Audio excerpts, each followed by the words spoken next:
bienvenue sur Radio Césaire. Aujourd'hui, c'est Nola qui vous parle. Et comme vous avez pu le comprendre, nous parlons du Hellfest, et plus précisément ici de la place des femmes dans le métal.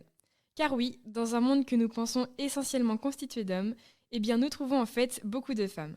En effet, dans le métal, les femmes sont moins présentes que les hommes. Cependant, 30% des festivaliers étaient en fait des festivalières au festival 2022, contre seulement 3% sur les débuts du festival.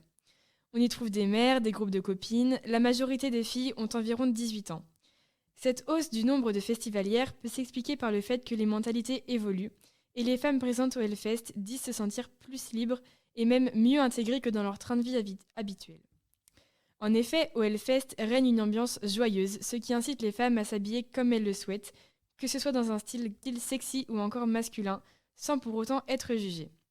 Mais malheureusement, souvent, les femmes rencontrent certaines personnes mal intentionnées. Et oui, même au Hellfest.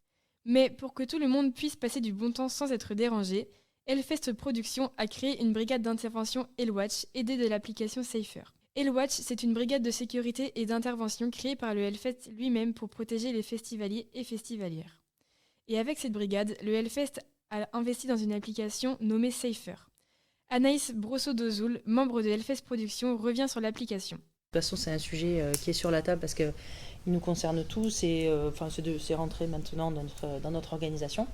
Pour ceux qui ne connaissent pas, en fait, Safer, c'est une application qui vous permet de signaler si il vous arrive quelque chose sur le festival, puisqu'on parle de notre cas, parce que cette application, tu peux l'utiliser aussi à d'autres moments de ta vie.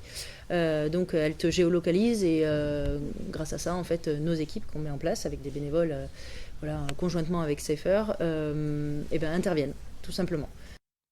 Safer est donc une application qui permet de donner une alerte en cas de violence sexiste ou sexuelle. Il n'y a eu qu'une vingtaine de signalements sur le week-end 2022, ce qui est plutôt positif pour un festival qui compte plusieurs milliers de festivaliers.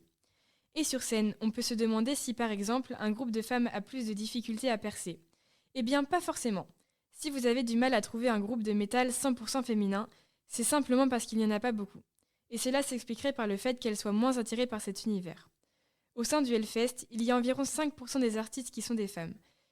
Il n'y en a pas plus, tout simplement parce que le Hellfest ne va pas recruter un groupe parce qu'il y a une femme, mais plutôt parce que le public aime ce groupe, ou par le style de métal qui le représente, ou par leur notoriété ou la cohérence avec le reste de l'affiche. Donc oui, il y a des femmes dans la communauté sans limite du Hellfest, elles sont bien présentes et fières de l'être. D'ailleurs, Céline, batteuse du groupe Nothing But Echoes, revient sur sa passion pour le métal. Alors qu'est-ce qui m'a amenée au métal ? Quand j'étais au collège, j'écoutais pas mal de groupes de rock comme Evanescence, Linkin Park, ça passait pas mal à la radio. Et en 4e, j'ai une copine qui m'a fait écouter le groupe Nightwish, donc un groupe de métal symphonique. J'ai eu un gros coup de cœur et ça a été vraiment le déclic pour moi. J'ai commencé à écouter d'autres groupes de métal symphonique comme Within Temptation, Epica, Camelot. Donc voilà, je suis entrée dans le monde du métal grâce au métal symphonique et maintenant j'écoute plein d'autres styles de métal en plus du métal symphonique. Et je voulais conclure cette chronique par une phrase qu'une des membres de Hellfest Productions m'a glissée en fin d'interview. Les femmes ont autant leur place que les hommes dans le métal et dans le monde en général. Donc mesdames, assumez pleinement votre passion pour le métal. C'était Nola sur Radio Césaire. Allez, à bientôt pour un nouveau podcast.